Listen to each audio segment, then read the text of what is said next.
We have Supergirl's sister in trouble, and everyone's secret identity out in the open. In fact, if I didn't know any better, I'd say this was a conduit story, but it's not exactly. Welcome to the heart of the stories we tell.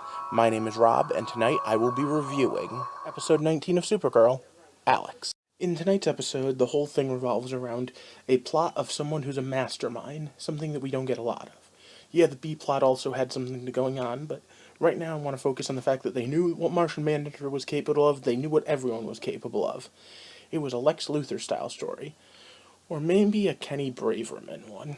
Kenny Braverman was a character in Superman comics in a storyline called The Death of Clark Kent. And in that story, he literally, because he grew up with Clark and knew Clark as a kid, was able to hit him everywhere it hurts. It was one of the gut-wrenching stories of the 90s. You should check it out sometime. But before we get going into all of that, I think there's a few things we need to throw up here, and we're going to start with my normal spoiler warning. So once again, it's stop. Spoiler time. Tonight's episode is missing a few key supporting cast members. Now, this is nothing new. They rotate through who is there and who isn't. But Snapper and Jimmy and even the whole Guardian storyline with Lila, all completely gone. And that's fine. None of those are my favorite storylines anyway. We got more Mommy from the spaceship, and we got more Lena Luthor, which is probably one of my favorite storylines they've got going. And of course, we have the main A-plot, which is a doozy. It's a go-to superhero thing. A loved one is kidnapped, and it's, if you don't break my friend out of jail, I'm going to kill your loved one, or keep him forever, or whatever. It's a blackmail that doesn't really have a long-term goal. I mean, if you really think about it, if you know the person you're trying to blackmail is Supergirl, then you also know that once she has her sister back, she's going to be pissed at you, and able to hunt you down with all of her superpowers. And in this case, it's even dumber, because the person you're kidnapping itself might as well be another superhero. I mean, she's practically the Batwoman of this universe. And on top of that, she's dating a cop. There's a reason you don't make enemies of these types of people. These type of people don't stop. They're gonna keep coming.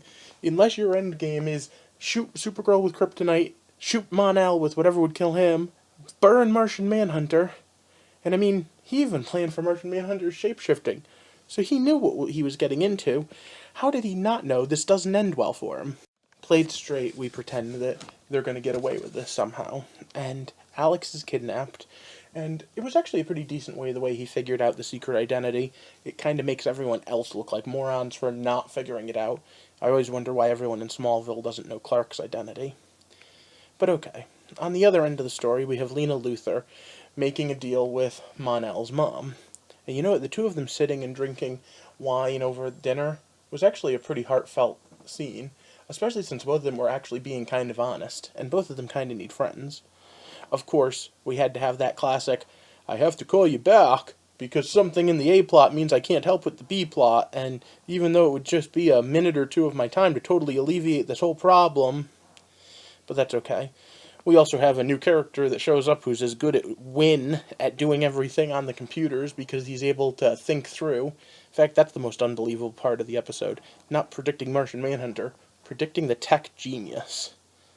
And again, let's not forget the fact that making an enemy of Supergirl probably isn't the best bet anyway. But okay, as the episode goes on, the stakes get raised as Alex's cell starts being flooded by water. And again, it's one of those things that it was a little overkill, but it was cool for TV effect. Alright, so then we have the moment where we have to decide exactly how we're going to play this. Good cop or bad cop. And Supergirl's been flying off the hinges the entire episode, which is cool. I'd like to remind you that some of the best episodes are ones where we show she has anger issues. However, we also have the fact that, again, Wynn can't figure out what's going on. And Martian Manhunter can't just read his mind, and I just don't get why the two most competent people on the show aren't capable of doing anything. And, I mean, seriously, just regular police work should have pulled up something. This guy was too good. Again, it felt like a supervillain story where they didn't earn the supervillain being a supervillain. And I'm kind of disappointed, especially since tonight Gotham was back. And you know what? Gotham got the special Wonder Woman preview. Supergirl didn't. And there's part of me wondering if they knew that Gotham was a stronger episode of the two. But either way, I'll catch up with Gotham in a week or so when I get out of work. My question to you is this. At any point did you actually feel that Kara might break out the father? Was there any point that you actually thought there was any mystery involved in tonight's episode? I kind of felt like there wasn't really. It all felt like a lot of lead up. Like the B plot was more important with Lena and Terry Hatcher's character, the Queen of the Daxmites. Because at the end of the day, that's really where we're going with this. And after seeing the previews for next week's episode, I'm more wondering than ever about exactly where this is going. Up till now, I've been on the fence. Is it a White Martian invasion or a Daxmite invasion? But next week we see Terry Hatcher throwing down with Supergirl and Manhunter. If she's capable of handling both of them at the same time, that's a different level of power that these guys have. And yeah, I did say last week that there was a chance that with Superman coming back, that could be the answer. But we're going to have to wait and see. For now, I have no answers for you, just the same questions we ended last week on. Again, Daxmite or Martian, and what's going on with the President. Okay, so this is the end of the episode, and I need to ask you, could you please subscribe to this channel, like and share it, and of course, give me a comment or two. Let me know what you're thinking. I'd like to build a community so that we can all take a deep breath and explore the heart of all the stories we tell. Thanks for watching and have a good night.